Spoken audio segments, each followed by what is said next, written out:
You Let me know? ask you a question. Yeah, Right?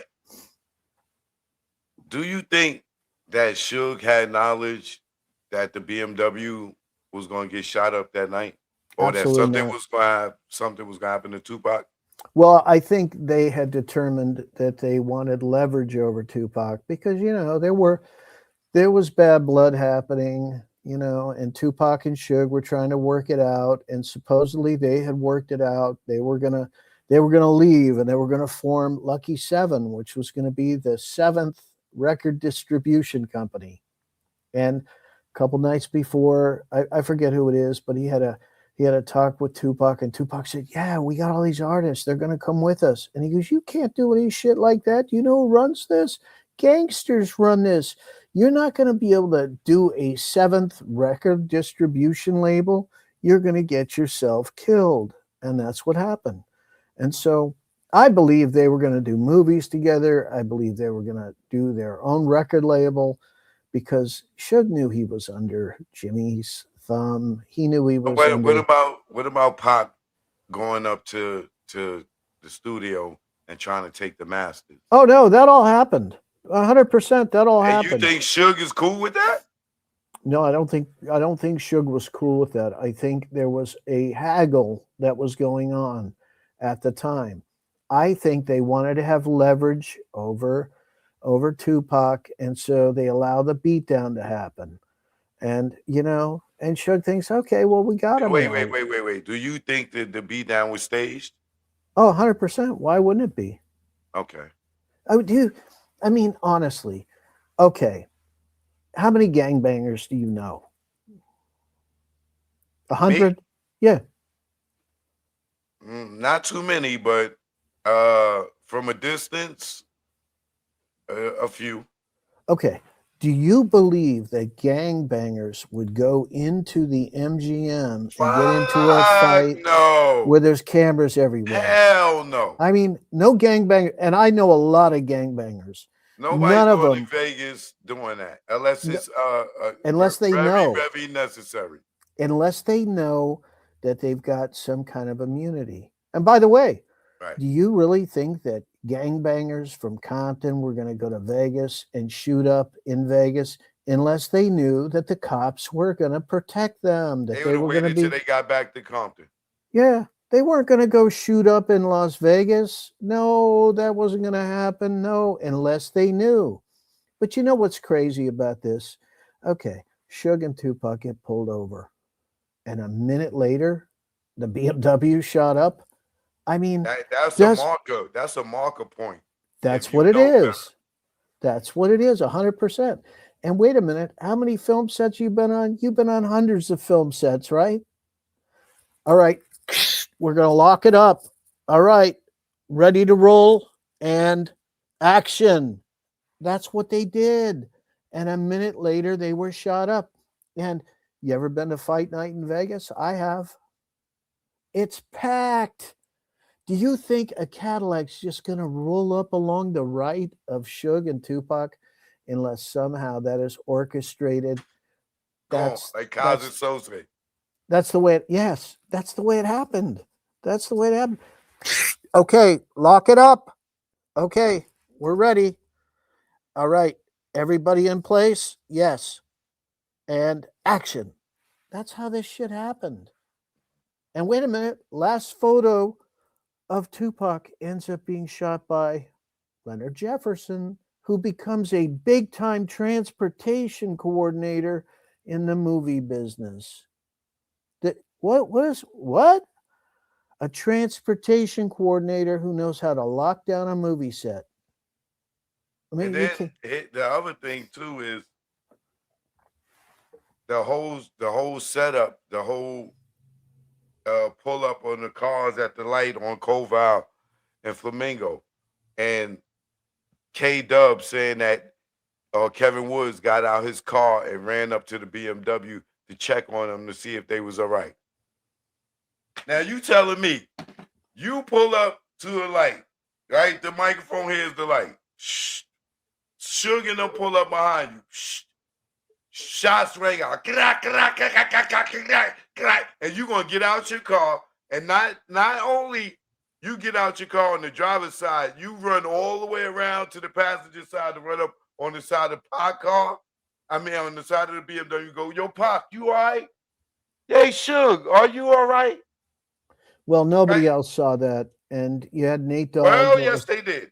well, you Yes, had they Nate did. Dogg that was following behind, No, the and guy, remember the guys from the deck at the hotel said they seen the guy go from the BMW on the passenger side and run into the car in front of him and take off. yeah, I don't know about that. I don't know about that, but That's there in what's the guy's is it Kenneth Rios?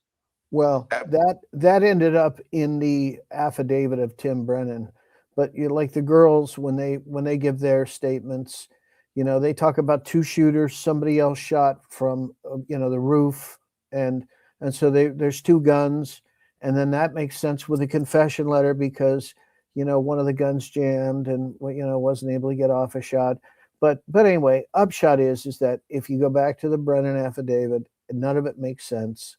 And it does make sense because you had corrupt cops that were trying to steer the narrative.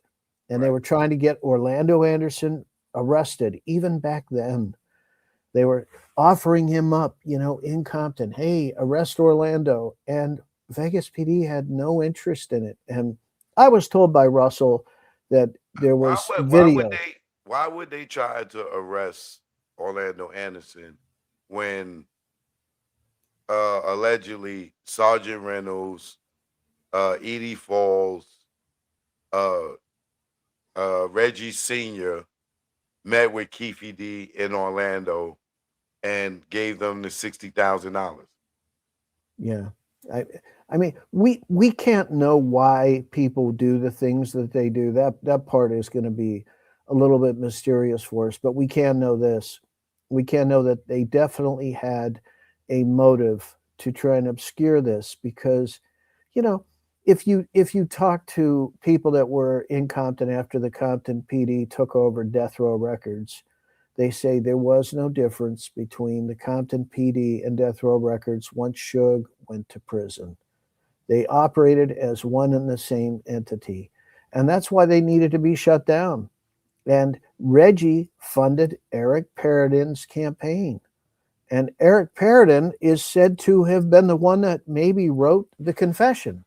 I mean, we don't know that, but that's kind of the talk of what's going on in Compton. They talk about that openly in Compton, and Right. And are you familiar with in '98 when Keefe D was picked up that he stated that Reggie Wright Jr. is the one that orchestrated the hit on Tupac? no, but it wouldn't shock me. I mean, where is that? Is that in a document? Yeah, I can't think off the top of my head, but it's around 98, 99. Keefe D meets with, I think, the FBI, and he states that allegedly Reggie Wright Jr. is the one that orchestrated the hit Well, on. I can tell you this: the first person that was offered up in the Biggie hit was Keefe D, and Russell had gone to they flew a helicopter over Keefe D's house because there was an SS Impala in the backyard. It matched the description, okay, and so Russell went and investigated. Cobwebs everywhere, and Keefe D was hiding it from the repo man. So he put the SS Impala in the backyard. Well, there was no way that that was the vehicle that killed Biggie, and so Didn't Reggie when the Wrap It Up task force started and Greg and Reggie was the first suspect? Didn't the whole thing get to Keefe D by Reggie saying that Southside no. killed Biggie Well, for this started retaliation no for this killing this Tupac? started this started at the original investigation of Russell Poole into the Biggie Smalls murder, and so Brennan and Ladd go to meet with the investigators, and they're going to share the details that they have. and they're at the investigator's office when their cell phone rings and they say, "Hey, what is that? Oh, you have information about the Biggie Smalls murder? Hold on, I'm going to put you on speaker." And they put it on speaker with the investigator, and it's Keefe D was behind the murder of Biggie. This is early on in '97, and the investigation. So the very first person that Compton PD offers up as the suspect in the Biggie Smalls murder is Keefe D. Yeah, but the day of the shooting, Orlando Reggie Wright Jr. called his father and told him that it was Orlando Anderson. And Reggie Wright Sr. called Brennan and Ladd and told them to get ready because the war was coming back to Compton. No, I'm talking about the Biggie Smalls murder. I'm talking about Keefe D was the first person that was offered up in the Biggie Smalls murder. And that was early '97.